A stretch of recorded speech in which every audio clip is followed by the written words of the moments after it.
네, 지난 3월 윤석열 대통령의 방일에 이어 어제 기시다 후미오 일본 총리가 우리나라를 찾아 정상회담을 열면서 12년 만에 두 나라 셔틀 외교가 복원됐습니다. 전문가와 함께 이번 한일 정상회담의 의미와 평가, 또 전망 등을 짚어보겠습니다. 이기태 통일연구원 평화연구실장 모셨습니다. 어서 오세요. 네, 어서 오십시오. 안녕하세요. 자, 먼저 어제 그 한일 정상회담에서 가장 관심을 모았던 거는 기시다 후미오 총리가 과연 강제동원과 관련해서 어떤 발언을 할 것인가 이 부분이었을 것 같은데 어제 발언을 보니까 당시 혹독한 환경 속에서 일하게 된 많은 분이 힘들고 슬픈 경험을 하신 데 대해서 가슴 아프게 생각한다. 자, 이렇게 발언을 했습니다. 네. 이 발언 어떻게 좀 평가를 하세요? 저희가 한일 정상회담이 열리기 전에 일본의 성에 있는 조치가 있었으면 좋겠다라는 걸 많이 기대를 했는데 그 기대에는 약간은 못 미치지만 기시다 총리 개인의 감정을 솔직하게 얘기했다는 점에서는 어느 정도 진일보한 발언이었다고 이렇게 생각합니다. 네, 그러니까 성의 있는 조치는 조금 기대에는 못 미쳤다라고 얘기해 주셨는데, 근데 사실 대통령실에서는 우리가 먼저 요구한 게 아닌데 기시다 총리가 언급을 했다고 좀 진정성이 있었다라고 평가하지 않았었나요? 네, 그러니까 보통 일본에서 정치인들이 개인적인 감정 표현을 잘 하지는 않거든요. 보통 특히 기시다 수상 같은 경우는 외무상을 지냈기 때문에 네. 외교적 수사에 상당히 익숙한 정치인인데 그러한 정치인이 개인의 감정을 그리고 자발적으로 이런 것들이 어떠한 양국 간의 합의나 아니면 이런 논의 없이 자발적으로 발언을 했다는 점에서 평가할 수 있을 것 같습니다. 자발적으로 발언을 했다는 것에 의미를 좀 둘 수 있다라고 의견을 밝혀주셨고요. 자, 그리고 이제 많은 분들이 좀 궁금해하실 것 같아요. 이 지금 일본을 사례로 들면 늘 독일과 좀 비교를 하곤 하는데 독일 같은 경우에는 계속해서 공개적으로 이렇게 사죄를 하는데 일본은 왜 그걸 못하는 거냐 이런 궁금증들이 좀 많으시거든요. 어떻게 보세요? 그러니까 예전에 빌리 브란스 총리 같은 경우는 유대인 묘에 가가지고 무릎을 꿇고 하는 사진도 유명하지 않습니까? 그런데 일본의 가장 큰 문제점은 흔히 얘기하는 건 이제 냉전 시기에 이제 어떠한 일본의 반성의 기회가 있지 않았고 그리고 냉전 구도 속에서 그런 것이 잊혀졌다는 것도 있고요. 또 일본 국민들 차원에서는 자신들도 피해자라고 하는 인식이 있는 것 같아요. 그러니까 전쟁을 일으킨 거는 일부 지도자이고 그것을 어떠한 독일처럼 선거에 의해서 히틀러를 선택한 게 아니라 일본 군부에 의해서 자신들도 동원되었기 때문에 그런 피해의식이 있기 때문에 약간은 좀 그런 면에서는 독일하고 좀 비교하는 건 가당치 않다 이런 게 일본 사람들의 인식에는 있는 것 같습니다. 실제로 이번에 기시다 총리가 방한하기 전에 일본 외무성에서는 아니면 자민당에서 이렇게 반성과 사죄는 안 된다라고 이렇게 좀 강경하게 입장을 전달한 것 같더라고요. 아무래도 외무성 관료들은 이런 표현에 있어서 좀 조심스러운 측면이 있는 것 같고요. 자민당 내에서는 아무래도 일본 보수를 대표하는 자민당이기 때문에 보수파를 의식한 특히 기시다 총리가 속해 있는 기시다파는 그래도 조금은 전향적인 입장을 나타낼 수 있지만 지금 최대파벌인 아베파는 특히 역사 문제에 있어서는 강경한 입장을 나타내고 있습니다. 아베 전 총리도 역사 전이라고 하는 역사 전쟁이 중요하다라고까지 언급할 정도로 이런 역사 문제에 있어서는 상당히 강경한 입장을 나타내고 있기 때문에 아마 그러한 주문이 있었을 거라고 봅니다. 네, 그 아베파 이야기를 해주셨지만 지난 그 아베 정권에서 기시다 총리가 외무상을 지냈잖아요. 이 경력도 사실 좀 계속해서 좀 영향을 끼치는 것으로 보이죠.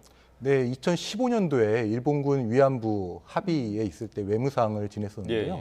당시에도 사실은 아베 전 총리의 어떤 결단도 있었습니다만 그 결단을 이끌어낸 것은 역시 기시다 외무상이 한국하고의 협의를 통해서 아베 총리에게 이런 위안부 해결을 위한 합의에 대한 어떤 결단을 촉구한 그런 측면도 있다라고 알고 있습니다. 네. 자, 그리고 이번 한일 정상회담 전에 주요 의제 중에 하나였죠. 후쿠시마 방사능 오염수 방류 문제인데 일본이 안전성 문제를 좀 검증할 수 있도록 우리나라 시찰단을 파견하겠다 이걸 허용한다고 했는데요. 이건 어떻게 좀 보셨나요? 이것은 이번 정상회담이 이루어지기 전에 가장 큰 쟁점들 중에 하나였던 것 같은데요. 네. 이것을 우리 측이 요구를 했고 일본 측이 받아들였던 것 같습니다.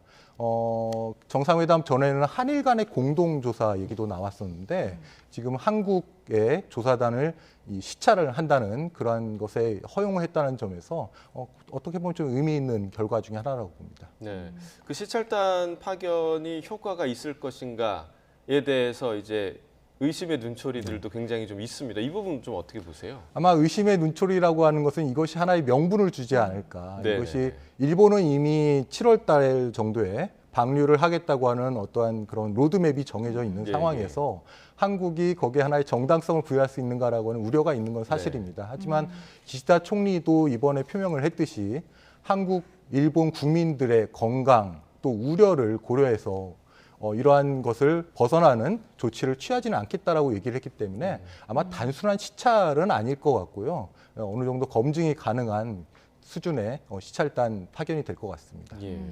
또 이제 후쿠시마산 수산물 수입 문제도 앞으로의 좀 관심이잖아요. 근데 이제 대통령실에서는 이제 국민 안전이나 건강에 우려가 있다면 뭐 후쿠시마산 수산물이 이제 우리나라에 들어올 일은 없다 이렇게 좀 선을 긋지 않았습니까?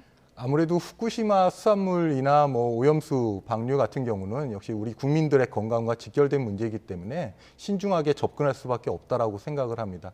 그런데 이번에 뭐 일본 언론에서는 이 후쿠시마 수산물 금지 조치 해제에 관한 일본 측의 어떤 의제 설정도 얘기가 나왔었는데 네. 결국에는 일본 측에서 이것을 제시하지 않은 것으로 알고 있고요.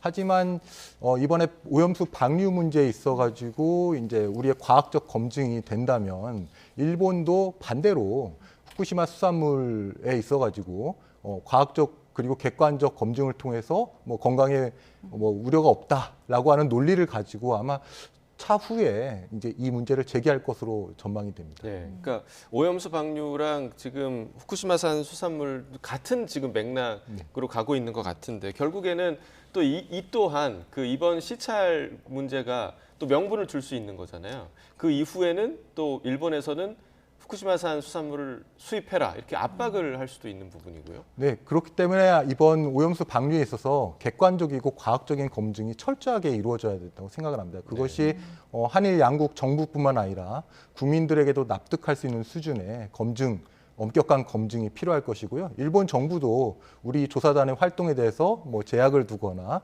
이런 것 없이 우리가 자유롭게 검증할 수 있도록 그런 협조적인 자세를 보여야 될 거라고 봅니다. 예. 네. 그러니까 이 문제에 대해서는 객관적이고 과학적인 검증이 좀 필요하다라고 짚어주셨습니다. 자, 이번 한일 양국 만남으로 한일 정상과 셔틀 외교가 이제 복원됐는데 이게 2011년 이후 12년 만입니다. 근데 이제 양국 정상 간 대화가 좀 급물살을 타게 됐잖아요. 어떤 이유였다고 이렇게 생각을 하시나요? 일단 두 가지 측면을 생각해 볼 수 있을 것 같습니다. 첫 번째로는 이제 양국 공통으로 느끼는 그 이익 혹은 위협 인식이 있을 것 같습니다.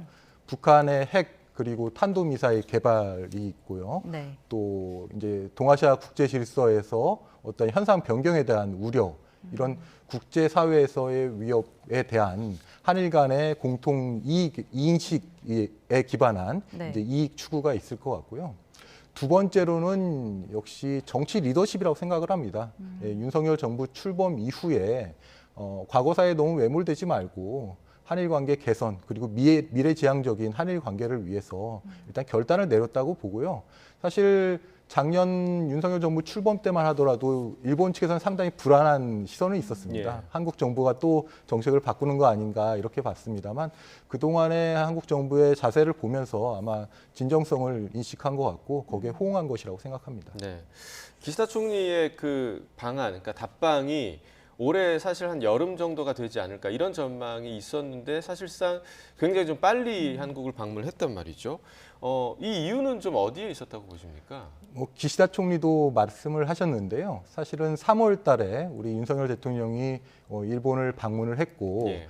사실은 19일 날에 이번 달 19일 날에 G7 히로시마 정상회의에 참석을 합니다. 예. 그래서 두 번 연속으로 한국 대통령이 오게 하는 것은 좀 실례인 것 같다. 기시다 총리가 원래 7월 달에 방한을 하려고 예상을 했는데 그 전에 본인이 결단을 내려서 한번 가고 나서 윤석열 대통령이 G7 정상회의에 참석하는 것이 좋겠다라는 생각을 한 것 같고요. 네.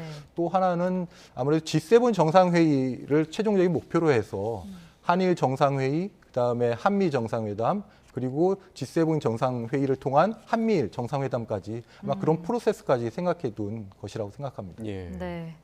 자, 이번에 안보 협력 이야기도 좀 해보겠습니다. 이번 기자회견을 보면 양국이 뭐 북핵과 미사일 위협이 공동의 안보 현안이라는 데 인식을 좀 같이 했는데 안보 협력도 앞으로 한일 간에 좀 더 활발해지지 않을까 싶은데요.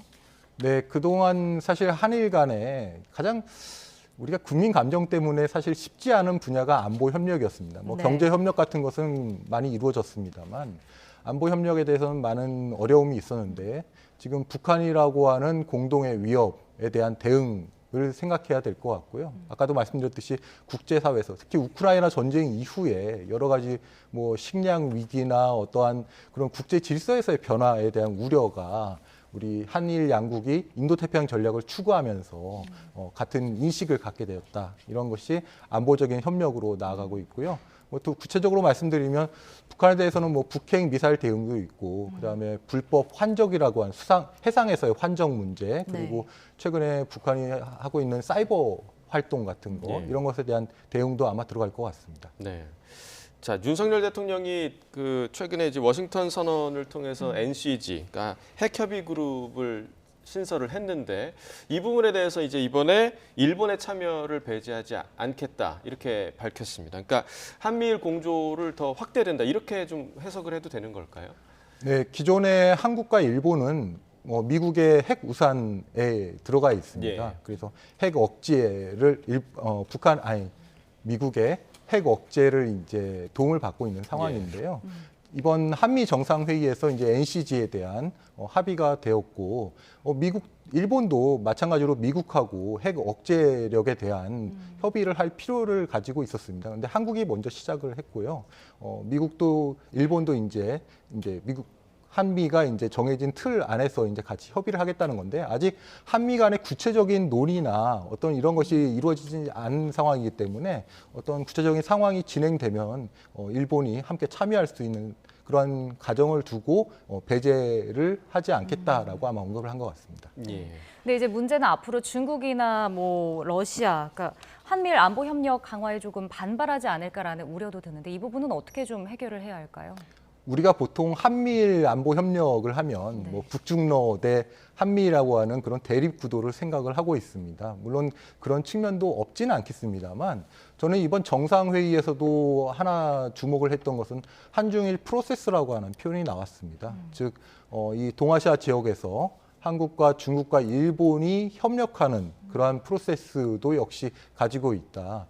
그리고 미국의 인도태평양 전략에서는 중국을 명확한 위협으로 정의를 내리고 있는데 사실 한국하고 일본이 보는 인도태평양 전략에서는 다양성, 포용성, 개방성을 강조를 하면서 이것은 중국을 배려하겠다는 것이거든요. 그래서 이런 부분에서는 미국하고는 좀 다른 입장인 것 같고요.